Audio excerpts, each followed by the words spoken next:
guys, welcome to the latest episode of this Unbelievable Life. I have with me my dear friend Andy Rudolph, who is with the Tucker family with me, and he is absolutely amazing. And he's got all kinds of fun stories to tell. We plan to have him on multiple times. But Andy is a second generation realtor, and he began his real estate career in 2002 and is currently the VP of Franchise Operations for the FC Tucker Company. Previously, Andy worked as the co-manager of the Tucker MD Realtor's office in downtown Evansville, and his real estate experience includes building, developing, and residential sales.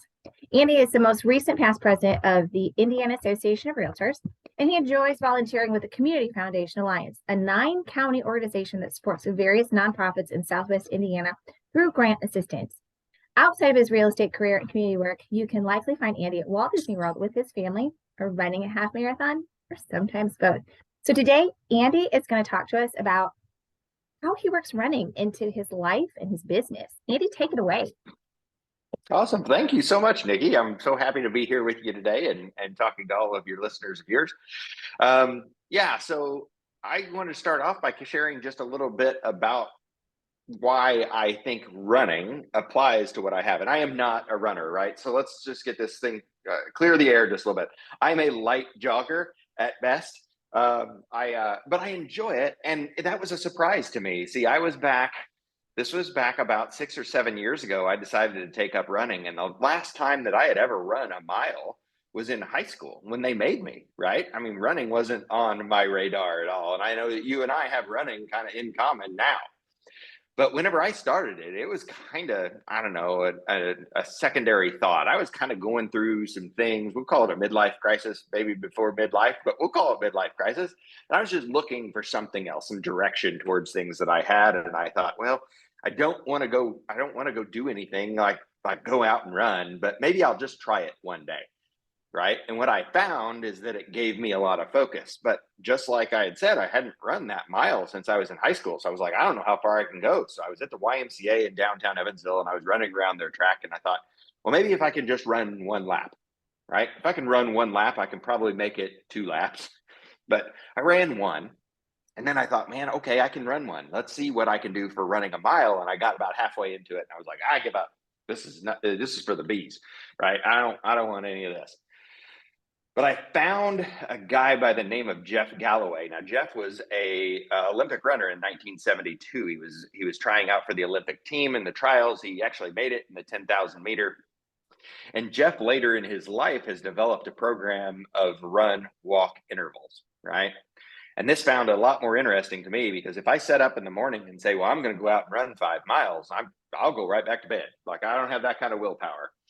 But if somebody tells me I've got to run for 2 minutes, and then I get a minute break, I can do that, right? So I started off doing those things and I'd run for 2 minutes and I'd walk for a minute, or I'd run for 3 minutes and then I'd walk for 2 minutes, or 5 minutes and 2 minutes, whatever it happened to be, whatever that interval I needed to grow myself into. That's the way that I got into doing it. And the next thing you know, I kind of really enjoyed running. But I still was at the point where if you said, hey, go out and run a mile, I would say, no, thank you. Or go out and run for an hour. Nope. I'll give up. I'm going to go sit on the couch and watch a movie instead.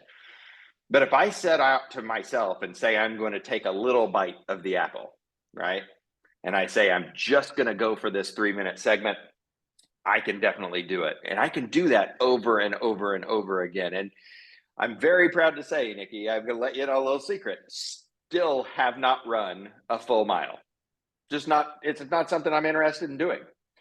But since I started doing this way, I've completed 18 half marathons, 3 full marathons, and a thing that they call the Dopey at Disney World. It's a race through a program called Run Disney, where you get to run through all the parks. And I really enjoy those, where the Dopey is a challenge. So for 4 days, you do a 5K the first day, 10K the second, half marathon the third, full marathon at the end. Right, and finish your week out with all four races. A pretty big undertaking.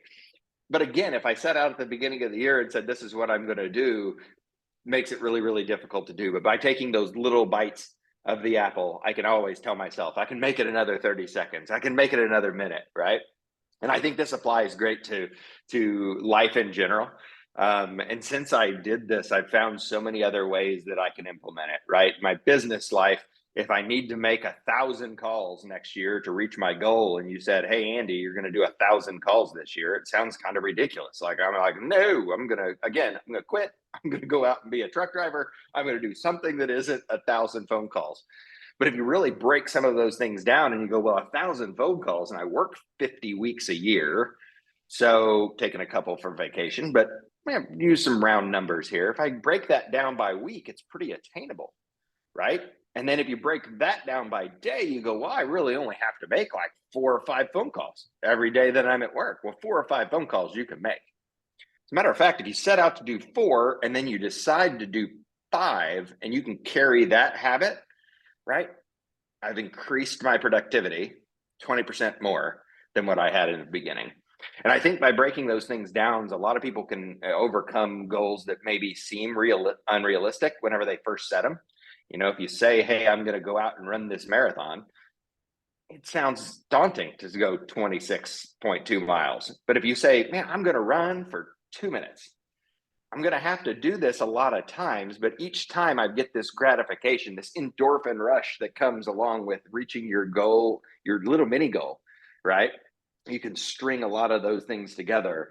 And I've done it for work. I've done it with making phone calls. I've done it with breaking down goals that we have as a family, savings. You can do it for those kind of things. I think it's just a great way to look at it. And for me, it was something where I took a task that I kind of dreaded, frankly, right? Working out and going out and doing those things, and turned it into some of my favorite parts of the day.